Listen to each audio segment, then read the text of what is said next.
大家好，我係 Henry，歡迎收睇今期嘅市場熱話。年初至今嚟講咧，見到咧市場咧都相當之分化啊。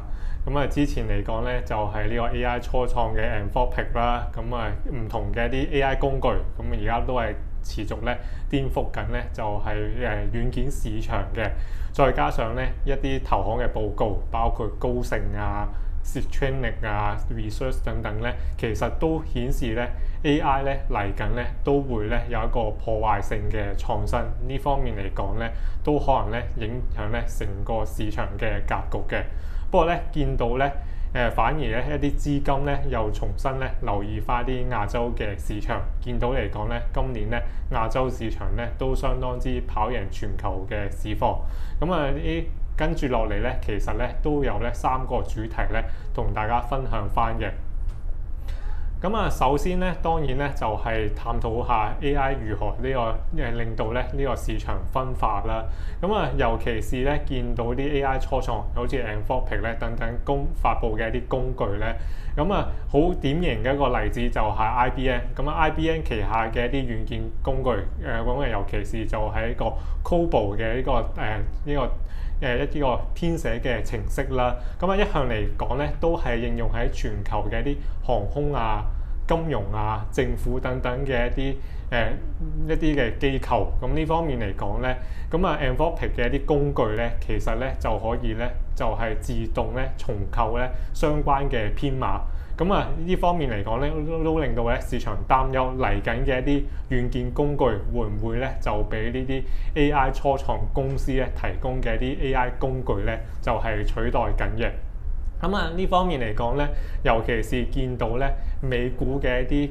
科技企業咧，一向嚟講咧都相對嚟講注重咧就係一啲輕資產嘅一啲科技企業啦。而家嚟講咧，其實尤其是全球之後咧，見到就係一啲慢慢一啲資金咧都流向一啲相對嚟講呢啲重資產嘅企業，因為咧見到就係而家嚟講美金又轉弱啦，再加上咧各國政府咧其實都大力推動翻啲本土嘅生產嘅支持，所以咧都見到一啲資金咧重新配置，尤其是咧配置翻啲可能注重一啲半導體生產嘅國家，尤其是見到年初至今咧台股啊、韓股啊等等嘅升幅咧都持續跑贏市場，包括韓股年初至今都升咗咧44% 以上，台股咧都升咗咧就係22%。日股嚟講咧都唔差，年初至今咧都升咗咧就係接近咧16% 嘅。即使中港市場嚟講咧，就係今年個升幅未必太過亮麗，整體個升幅咧都跑贏翻咧標普500，尤其是喺中港市場上市嘅一啲 AI 大模型，被視為咧就係 Anthropic 嘅一個平價嘅替代版，例如 Minimax 啊、智譜啊，年初至今個股價咧個升幅咧都高達咧就係數倍嘅。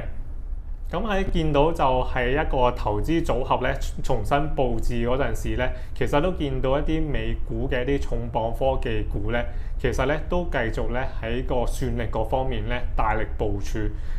尤其是見到咧 Meta 咧之前嚟講咧都同呢個 Nvidia 咧就係呢個簽訂翻個採購協議啦。部署咧就喺呢個 Blackwell 同埋呢個新一代嘅 Ruby 嘅一啲芯片咧，採購數百萬粒啦。今週嚟講咧 Meta 咧更加同呢個 AMD 咧又簽訂翻啲採購協議。呢方面嚟講咧，希望咧部署咧就係6 GW 嘅一個運算嘅一個數據中心啦。呢方面嚟講咧，都分5年嚟做翻個發展嘅。呢方面咧都會咧同呢個 AMD 咧加強翻個合作。呢方面嚟講咧，呢次嘅一個合作嘅亮點咧，除咗就係採購 AMD 嘅芯片之外咧，更加係簽訂翻咧類似就係之前 AMD 同 OpenAI 嘅一啲特別股權嘅一啲認購嘅協議。嚟緊咧，一旦嚟講咧，逐分階段嚟講咧 ，Meta 咧可以咧最終嚟講咧就係持有咧 AMD 咧10% 嘅股權。呢方面嚟講咧，都繼續咧就係見到 Meta 咧進一步咧就係綁定翻咧旗下嘅一啲半導體嘅供應鏈嘅。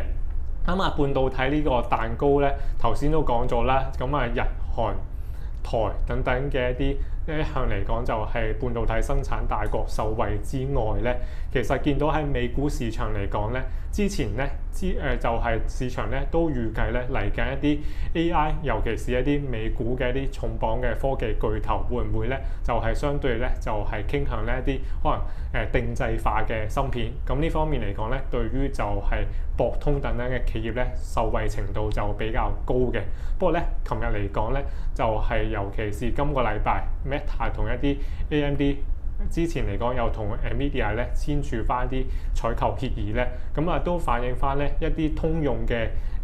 運算嘅芯片咧都持續咧有翻個需求。咁呢方面嚟講咧，短期咧都可能對於一啲定製化芯片嘅一啲企業，例如博通咧，都會咧有一個相對負面嘅影響嘅。不過咧，總括嚟講咧，都可以見到咧，科技巨頭咧都持續咧同一啲唔同半導體嘅合作。呢方面嚟講咧，都希望咧鞏固翻咧旗下嘅一個供應鏈嘅情況嘅。最後都要咧就係警惕翻咧，就係呢個私募信貸市場一啲信心嘅一啲風險啦。之前嚟講咧，就係相對嚟講有一啲負面嘅消息咧衝擊翻咧，而家目前規模咧高達咧就係1.8萬億個私募信貸市場嘅規模嘅。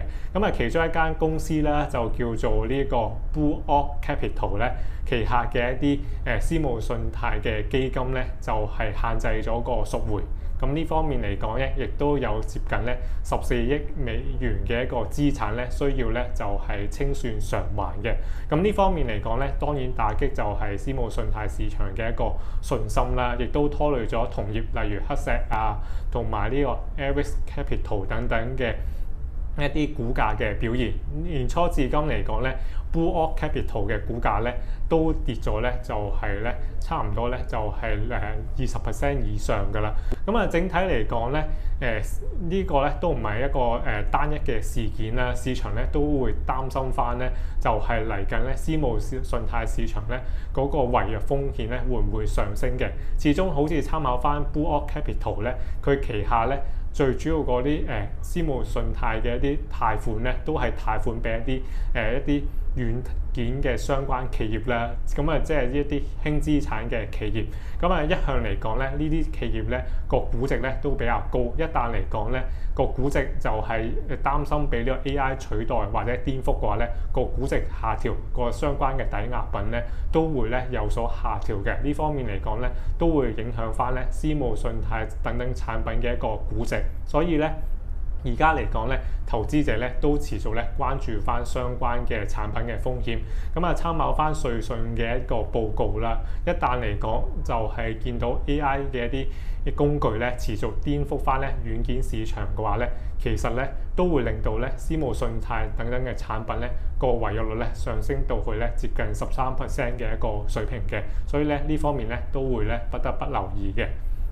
總括嚟講咧，今集嘅市場熱話咧，都同大家探討咗咧唔同嘅一啲市場同埋產品啦。整體年初至今嚟講咧，都見到咧市場咧相當之分化。呢方面嚟講咧，都係一個挑戰同埋機遇嘅。亦都利益申報翻啦，本人咧沒有持有咧上述提及嘅一個個股啦，同埋相關嘅股票嘅。